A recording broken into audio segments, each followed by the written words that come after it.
El 2 de noviembre, la cuenta de 20 Venezuela en Twitter publicó un video de Edmundo González que generó bastante polémica. Muchos se molestaron por su llamado a convivir con el chavismo, pero el problema de fondo no es solo eso, es que Edmundo parece no entender que el chavismo no es un movimiento político, sino un culto terrorista cuyo objetivo no es gobernar, sino destruir al individuo y a la nación. No buscan diálogo, buscan sumisión. Cuando Edmundo habla de convivencia, ignora que no se puede negociar con quienes ven la política como una cruzada. O estás con ellos o estás en contra. Pero eso no fue lo único que dijo Edmundo. También hizo otras afirmaciones que, aunque pasaron desapercibidas para muchos, son clave para entender nuestra situación actual.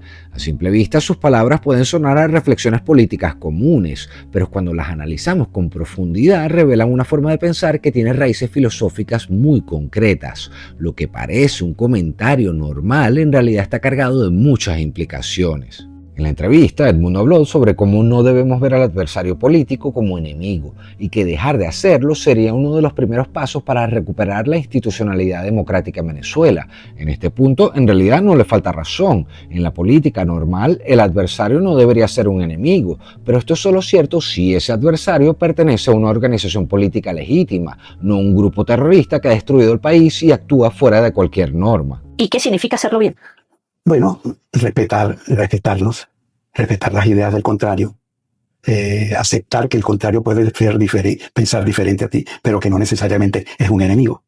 Ese es un adversario político, pero con quien se puede entender, que pueden haber conexiones, vasos comunicantes, incluso con la extrema izquierda. Esto, por supuesto, fue lo que generó tanta indignación. Muchos venezolanos sabemos que el chavismo no es una organización política, sino un movimiento sin legitimidad que no debería participar en el proceso político del país. No son un partido ni un actor institucional, son un culto terrorista que debe ser desmantelado y prohibido en todo el territorio nacional. Sin embargo, aunque este sea un tema muy importante, no es el punto de lo que quiero discutir hoy. Lo que realmente me interesa analizar es el origen de esa forma de hacer política que divide a Venezuela entre amigos y enemigos, y cómo esta idea ha sido usada para justificar la polarización absoluta y la destrucción de cualquier espacio político en el país.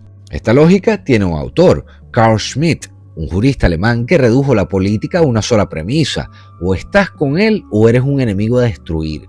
Schmitt diseñó las bases legales para que el poder se ejerciera sin controles, disfrazándolo como orden y tradición. Su trabajo fue fundamental para el régimen del pintor austríaco, al que le proporcionó el marco jurídico que permitió la concentración absoluta del poder en Alemania. Aunque luego lo marginaron, su legado quedó intacto como una doctrina que convierte la política en un acto de fe y obediencia incondicional. La izquierda radical, aunque rechaza la ideología de Carl Schmitt, varios de sus autores toman ideas suyas para analizar la política. Mouffe y Laclau usan la idea de amigo-enemigo para explicar por qué la política siempre genera bandos, mientras que Agamben y Negri retoman el estado de excepción para criticar cómo el poder se expande. El problema es que al usar estos conceptos terminan viendo la política como un conflicto permanente. Por lo tanto, su forma de entender la política hace más difícil imaginar espacios comunes y favorece una visión cada vez más polarizada. Esa lógica en Europa llegó a expresarse de una manera brutal y en Venezuela encontró un espacio donde pudo desarrollarse, porque el chavismo no solo heredó esa forma de entender la política, sino que la convirtió en su doctrina fundamental.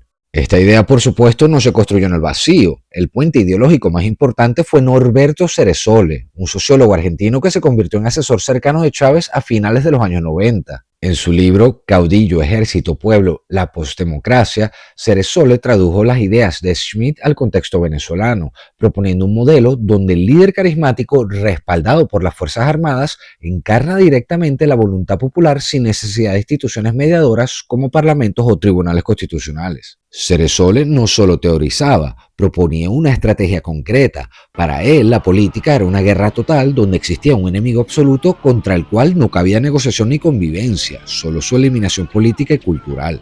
Esta mezcla de militarismo, ultranacionalismo y desprecio por las instituciones democráticas le dio a Chávez el marco conceptual para entender su proyecto no como una alternativa política más, sino como una revolución que debía arrasar con todo el orden anterior.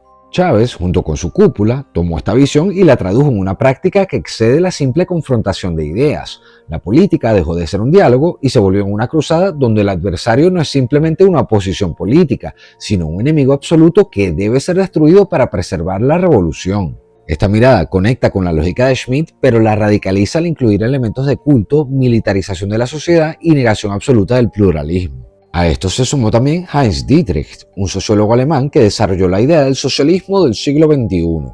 Dietrich proponía una democracia participativa donde el pueblo no solo votara cada cierto tiempo, sino que tomara decisiones constantemente a través de mecanismos de consulta directa. En teoría sonaba democrático, pero en la práctica esta idea se deformó completamente. La participación directa se redujo a referéndums y plebiscitos manipulados que solo servían para validar decisiones ya tomadas por Chávez. El aparente protagonismo popular se convirtió en una máscara. El líder era quien interpretaba la verdadera voluntad del pueblo y cualquier oposición dejaba de ser legítima porque supuestamente contradecía lo que el pueblo realmente quería. Así, las ideas de Dietrich sobre el socialismo del siglo XXI se fusionaron con la lógica de Schmitt que había traído Ceresole. El líder concentraba todo el poder porque era la voz auténtica del pueblo. Las instituciones tradicionales, parlamento, partidos, tribunales, eran obstáculos que había que eliminar y quien se opusiera era automáticamente un enemigo de la revolución que debía ser aplastado. Con Maduro esta lógica siguió vigente. La Asamblea Nacional Constituyente del 2017 se declaró plena y originaria, colocándose por encima de la Constitución y de cualquier control institucional. De esta forma, el chavismo institucionalizó aún más la distinción entre amigo y enemigo y fortaleció el estado de excepción permanente. Para entender cómo funciona esta máquina, hay que ver los conceptos de Schmitt aplicados al chavismo. Primero, amigos y enemigos. El país queda dividido en dos, los que obedecen y los que deben ser aplastados. No hay matices, no hay adversarios legítimos, solo leales y traidores. Segundo, excepción permanente. Gobiernan saltándose la ley cada vez que quieren, declaran emergencias, situaciones extraordinarias o cualquier pretexto que les permita hacer lo que no podrían hacer legalmente. Tercero, poder por encima de las instituciones, crean órganos paralelos, destruyen los límites constitucionales y colocan todo el poder en manos del líder, dejando las instituciones como simples adornos. Cuarto, desprecio por la democracia. El parlamento, los partidos, el debate y los controles son vistos como obstáculos. Lo único válido es la voluntad del jefe. Quinto, culto al líder. El líder aparece como el único que puede salvar al país del caos. Se convierte en figura sagrada, guía absoluto y justificación para cualquier atropello.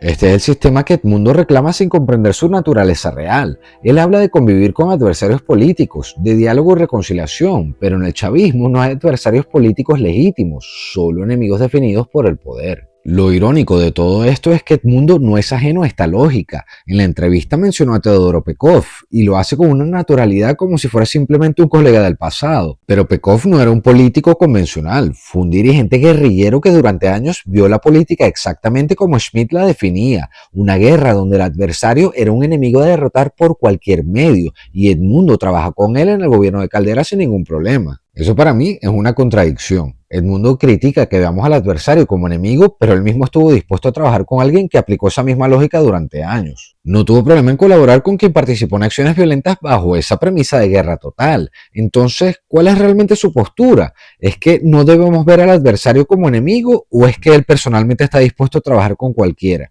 incluso con quienes operan bajo esa lógica extrema mientras le convenga políticamente? Lo que queda claro es que no basta con discursos de reconciliación. Antes de intentar convivir con el adversario, hay que comprender la genealogía del poder que polarizó la política venezolana. Como Schmitt fue traducido por Ceresole y aplicado por Chávez con las ideas de Dietrich, cómo se consolidó en prácticas de excepción permanente y cómo la lógica amigo-enemigo permeó todas las instituciones. Solo entendiendo esto se puede pensar en reconstruir de alguna forma la institucionalidad democrática. Lo que nos muestra todo esto es que la política en Venezuela ha sido secuestrada por una lógica que no deja espacio para el diálogo ni para la legitimidad del adversario. Schmitt lo planteó como teoría, Chávez lo aplicó como práctica y Maduro continúa con ese sistema.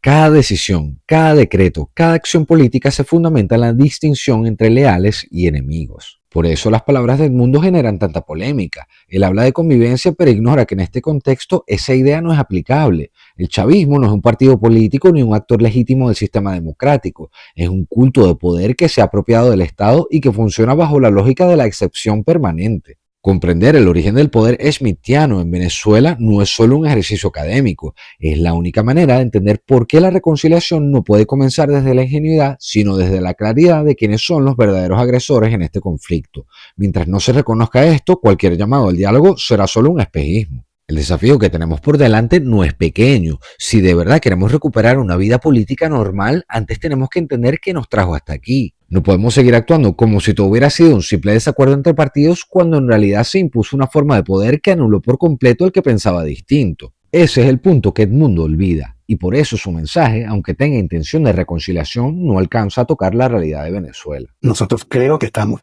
en un momento, en una coyuntura muy particular, en donde si nosotros hacemos las cosas bien, nosotros podemos encontrar el camino para recuperar la institucionalidad democrática del país. ¿Y qué significa hacerlo bien? Bueno, respetarnos, respetar las ideas del contrario, aceptar que el contrario puede pensar diferente a ti, pero que no necesariamente es un enemigo. Ese es un adversario político, pero con quien se puede entender, que pueden haber conexiones, vasos comunicantes, incluso con la extrema izquierda. Bueno, Teodoro Pekov, que es un intelectual de la izquierda venezolana, respetadísimo, estuvo en el gobierno del presidente Caldera, en su segundo gobierno, y fue el que puso en orden la economía del país en el segundo mandato. Y eso no le quitó nada de su visión política como hombre de izquierda. Y así como hay otros. Digo ese porque yo siempre los recuerdo para cuando trato Para poner ejemplo, pues. Sí, claro. Bueno, muchas gracias por llegar hasta el final del video. Yo sé que este tema es un poquito complicado, pero yo creo que es importante entenderlo para poder salir de nuestro problema. Espero que con esto ahora también entiendan un poquito mejor la ideología chavista, porque como siempre se los digo, no es que sean malandros, es que son malandros con un plan. Si te gusta mi trabajo y te gusta lo que hago, por favor compártelo, que eso me ayuda mucho, especialmente con este video, porque este tema no es muy interesante, pero yo creo que la gente lo debería ver. Esto ha sido todo por hoy, nos vemos en la próxima y muchas gracias. Chao.